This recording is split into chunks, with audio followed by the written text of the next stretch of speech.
Welcome to the deep dive. We are looking at a biological bottleneck today that affects literally every single cell in your body. Yeah, and it's something most of us are completely, just totally unaware of. Completely in the dark. So let's start with a baseline comparison to kind of set the stage.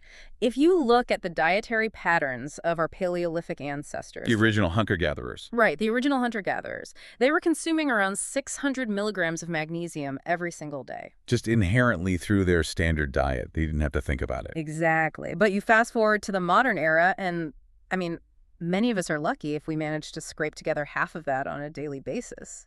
The metabolic math just doesn't work in our favor anymore. Human biology, our internal homeostatic mechanisms, they are still fundamentally hardwired for that high 600 milligram intake. And when we don't hit that. When we consistently fall short of that baseline, the body adapts. But it struggles in ways that remain virtually invisible to us until the downstream consequences become really severe. Which brings us to the mission of this deep dive. We are pulling from a really compelling stack of scientific literature today to uncover this hidden epidemic of subclinical magnesium deficiency. It is a massive issue. It really is. We're looking at a comprehensive agricultural review from the journal Helion, a deep public health and physiological breakdown from Open Heart, and a very revealing study on supplement absorption from biological trace element research. The through line in all of these sources is that we are chronically starved of a nutrient that should be abundant. So our goal today is to synthesize this research so you have the practical tools to understand the root causes of this deficit. And how to actively correct it in your own routine. By the end of this conversation, we are going to explore how the modern agricultural world literally engineered this crucial mineral out of our food supply. Over just the last century, really. Yeah. We'll also look at why the standard blood panels your doctor orders are likely giving you a false sense of security about your levels. That's a huge one. And importantly, we will break down the chemistry of which specific supplements actually cross into your tissues and which popular ones you are literally just flushing down the drain. Okay, let's unpack this. To understand the gravity of the depletion, we have to look at the cellular mechanics of what magnesium actually does for you. Right, the biology of it. Exactly. It's the master mineral. It sits right alongside potassium as the dominant positive ion inside your cells. But its most critical function is its mandatory relationship with ATP. ATP being the energy currency of the cell. Yes. Your cells rely on adenosine triphosphate as their fundamental energy, but ATP by itself is biologically inert. It doesn't actually do anything on its own. Right. It must be bound to a magnesium ion to stabilize its phosphate groups before your body can actually use it for energy. It's the spark plug. That is a perfect way to put it. So no magnesium means no active ATP, which means no muscle contraction, no nerve firing, no protein synthesis. None of it. And that's just the baseline requirement. Beyond activating your cellular energy, magnesium is a required cofactor for over 300 different enzymatic reactions. Over 300. Yeah. It's heavily involved in synthesizing DNA and RNA. It's also a prerequisite for the production of glutathione, which is your body's primary endogenous antioxidant. So when you operate with a chronic magnesium deficit, your cells just can't neutralize free radicals effectively. Exactly. The biological environment shifts into a state of chronic, low-grade inflammation and oxidative stress. I was reading through the Helion and Open Heart papers, and they map out the trajectory of that chronic inflammation quite clearly. The downstream effects are severe. They really are. The literature links prolonged subclinical low magnesium to a wide spectrum of modern ailments. We are looking at a significantly increased risk for cardiovascular disease, hypertension, fatal ischemic heart disease. It impairs insulin sensitivity, too. Right, driving up the risk for glucose intolerance and both type 1 and type 2 diabetes. And the musculoskeletal impact is just as severe. Magnesium is structurally vital for the formation of bone crystals. So a deficiency is a direct pathway to osteopenia and eventually osteoporosis. Yes. And it is also strongly correlated with sarcopenia, which is that accelerated loss of skeletal muscle mass as we age. And neurologically, the oxidative stress from low magnesium is increasingly tied to psychiatric disorders, including severe depression. So the natural question is how we ended up so broadly deficient across the population and what changed? The sources trace this back to the soil. Specifically, the agricultural shift that happened in the mid-20th century. During the Green Revolution. Right. The global population was surging, agriculture was prioritizing massive and rapid increases in crop yields. To achieve that, they relied heavily on artificial selection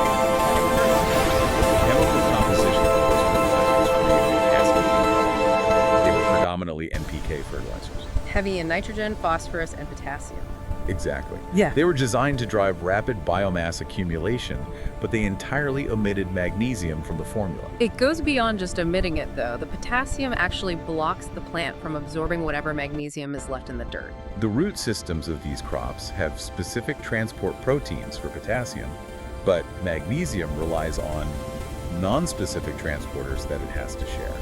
So when you flood the soil profile with synthetic potassium, the roots aggressively uptake the potassium and essentially lock the magnesium out. Bred and fertilize these crops to grow incredibly fast, helping starve their internal tissues of the small. If we connect this to the bigger picture, the broader environmental shifts of the last several decades are compounding that soil depletion. The Helion Review delves right into that intersection of agriculture and climate change. Yeah, as global carbon dioxide levels rise, plants undergo what's called a carbohydrate dilution effect. They synthesize more sugars and grow larger due to the elevated CO2. Great, but they do not pull up a corresponding increase in essential minerals. So the magnesium concentration in the edible portions of the plant actually decreases. So the crops are getting physically larger but nutritionally hollower. Exactly. And this creates a severe vulnerability for the agricultural system itself. Magnesium is critical for a plant's physiological ability to withstand heat stress. When a plant is magnesium deficient, its tolerance for high temperatures just plummets because it cannot manage the oxidative cellular damage. And as global temperatures rise, these crops require higher levels of magnesium just to survive the heat. But the combination of potassium-heavy soils and elevated CO2 means they are getting less than ever. The foundational layer of our food web has been fundamentally altered.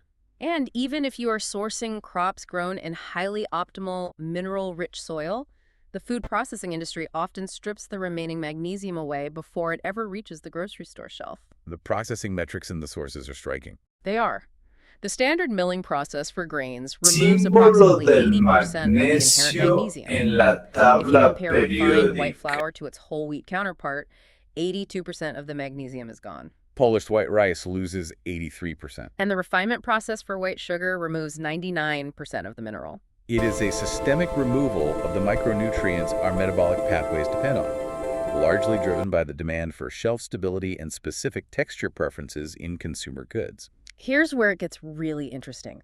Let's say you actively avoid processed foods. You eat a diet rich in dark leafy greens, seeds, nuts to maximize your magnesium intake. You're doing everything right, supposedly. Supposedly, but the modern Western dietary pattern still introduces chemical competitors that actively rob you of what you just consumed. The big culprits here are high levels of calcium and phosphorus. And this interference happens right in the gut. Yes. Calcium and phosphorus share absorption pathways with magnesium. You can think of it like a crowded doorway. If you flood the digestive tract with massive amounts of calcium and phosphorus, they physically outcompete the magnesium for absorption across the intestinal wall.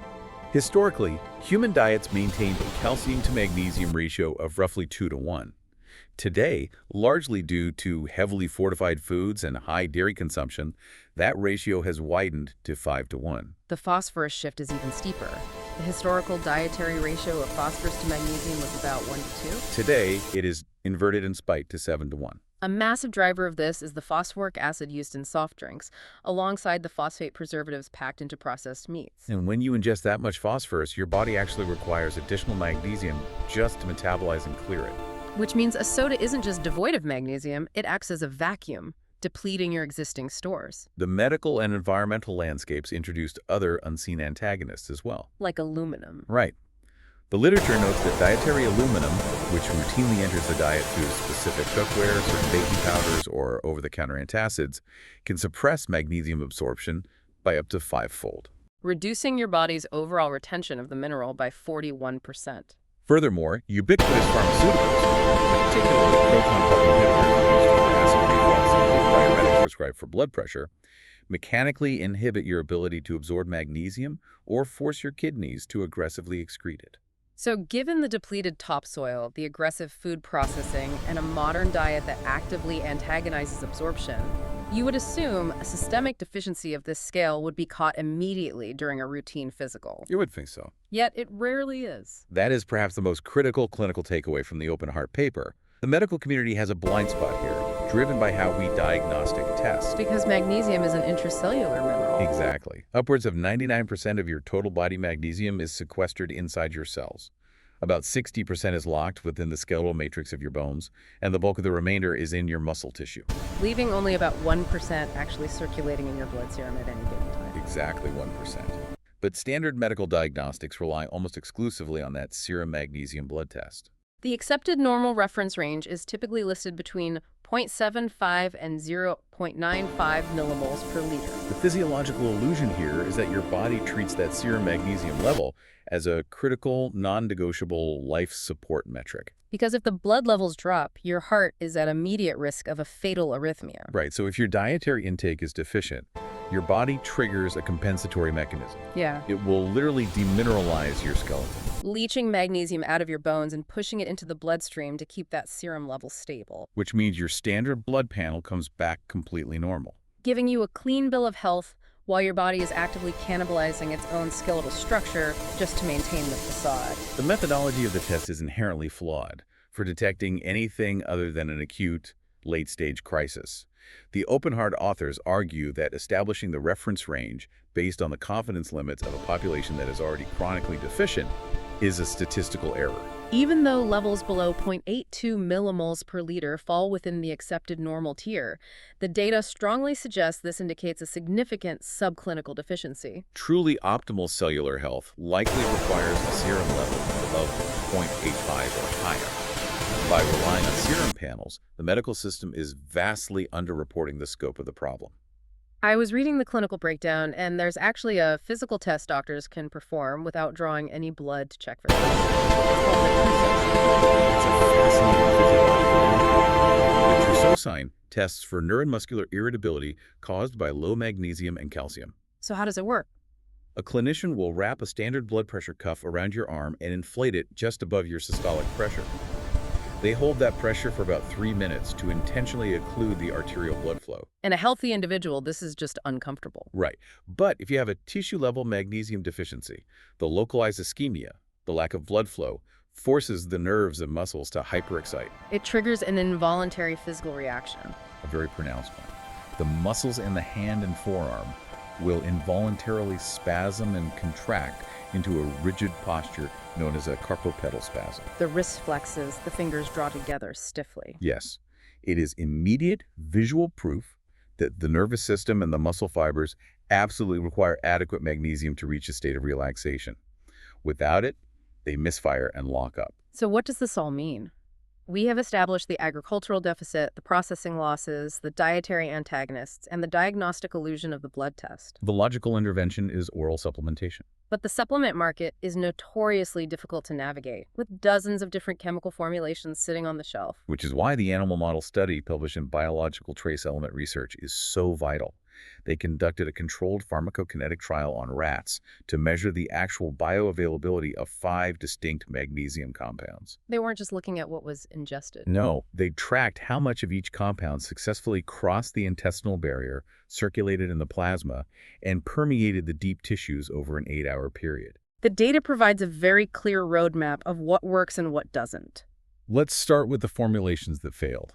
Okay, if you walk into a typical pharmacy and grab the cheapest, most ubiquitous bottle of dietary magnesium, you are almost certainly looking at magnesium oxide or magnesium citrate. And the data shows those are remarkably ineffective. Barely do anything. The study categorized these inorganic compounds as having the absolute lowest bioavailability. When the researchers measured the tissue and plasma levels, the absorption of oxide and citrate barely registered a statistical difference compared to the control group of rats that received no magnesium supplement at all. Why do they fail so completely in the digestive tract? It's a matter of molecular stability and gut chemistry. Inorganic salts like magnesium oxide dissociate very rapidly when they hit the acidic environment of the stomach. You end up with a high concentration of free magnesium ions in the digestive tract. But instead of passing through the intestinal wall into the bloodstream, these free ions are highly reactive. They bind to other compounds present in your digesting food. Particularly phytates. Yes, which are anti-nutrients common in legumes, nuts, and grains. They form new, completely insoluble complexes. Precisely. Once the magnesium binds to the phytate, The resulting molecule is simply too large and stable to be absorbed. It stays in the intestinal lumen and is ultimately excreted. Because these unabsorbed magnesium salts draw water into the colon via osmosis, compounds like oxide act far more as an osmotic laxative than a viable nutritional supplement. You are essentially flushing the mineral out of your system. The study did identify clear mechanisms for success, though, specifically among the organic compounds. Magnesium malate stood out for its systemic performance. Malate showed exceptional pharmacokinetic properties for whole-body repletion. When tracking the plasma concentration over the 8-hour window, magnesium malate maintained the highest, most sustained levels of circulating magnesium. It provided an extended release profile that kept the blood levels elevated significantly longer than the other compounds. If the clinical goal is to correct a widespread subclinical deficiency, to halt the skeletal demineralization, and provide steady enzymatic support to the muscles and cardiovascular system, malate demonstrates the deep, sustained absorption necessary to achieve that. But the researchers tested another compound that behaved entirely differently, targeting a very specific biological barrier: magnesium acetyltaurate. What's fascinating here is the compound's highly specialized tissue distribution.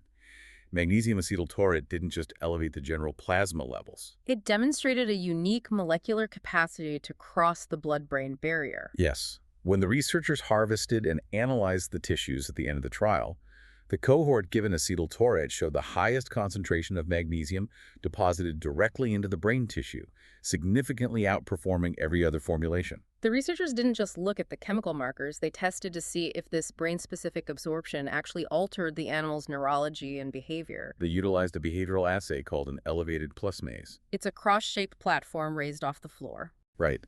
Two of the intersecting arms have high walls, creating dark, enclosed spaces. The other two arms are completely open, flat, and exposed. Because rats are prey animals, their baseline survival instinct is to stay hidden against the walls in the enclosed arms. They naturally experience high anxiety when exposed in open areas. It's a standard pharmacological model for measuring anxiety. And the behavioral shift in the acetyltaurate group was profound. The rats that absorbed the magnesium into their brain tissue spent significantly more time voluntarily venturing out and exploring the completely exposed open arms of the maze compared to the control and other supplement groups. The localized increase of magnesium in the brain actively dampened their central nervous system's stress response and significantly reduced their anxiety-driven behavior. Seeing a nutritional compound physically override a deep-seated survival instinct just by ensuring the mineral successfully crosses into the neurological tissue is remarkable. It highlights how targeted you can be if you understand the underlying cause. Synthesizing this research really underscores the necessity of critical thinking regarding our own biology. We operate in the landscape of nutritional information overload, and the default is often to grab whatever supplement is most heavily marketed. But understanding the mechanism of biology,